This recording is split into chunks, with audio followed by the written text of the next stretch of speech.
షాకులు ఇవ్వడం అనేది mega hero Varun Tej కు బాగా అలవాటైపోయింది. ఒక ప్రక్కన Shekhar Kammula cinema narration session లో హీరోయిన్ సాయి పల్లవితో కలిసి కనిపించగానే ఇక శ్రీను వైట్ల సినిమా అటకెక్కేసినట్లే అనుకున్నారు అందరూ.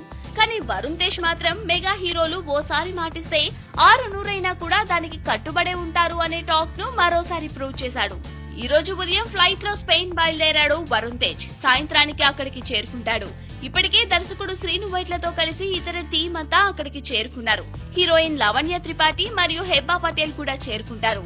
స్పెయిన్ లోని వివిధ లొకేషన్లలో మనోళ్లు చాలా ముఖ్యమైన సీన్లతో పాటు పాటలను కూడా షూట్ చేస్తారట. పైగా ఇప్పటికే వైట్ల తీసే హౌస్ కామెడీ కోసం అక్కడే ఒక ఇంటిని కూడా ఫిక్స్ చేసి పెట్టారు. మొత్తానికి స్పెయిన్ వీసాలు టైంకు రాకనో లేకపోతే స్క్రిప్ట్ పరంగా కాస్త లేట్ అవ్వడమో ఏదో ఒక కారణం చేత ఇన్నాళ్ళు వాయిదా పడిన మిస్టర్ సినిమా ఎట్టకేలకు మొదలవుతోంది. ఇప్పటికే మెగా హీరోలకు అందరివాడు బ్రూస్లీ సినిమాలను అందించి మెగా అభిమానులను భారీగా డిసప్పాయింట్ చేసిన శ్రీను వైట్ల ఇప్పుడు హిట్ కొడతాడని ఆశిద్దాం.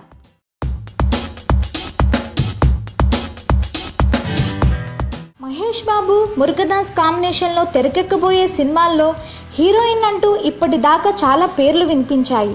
ఈ మధ్య పరిణీతి చోప్రా పేరు ఖరారైనట్లు, ఆమెకు 3.5 కోట్ల పారితోషికం ఇవ్వటానికి కూడా అంగీకారం కుదిరినట్లు వార్తలొచ్చాయి.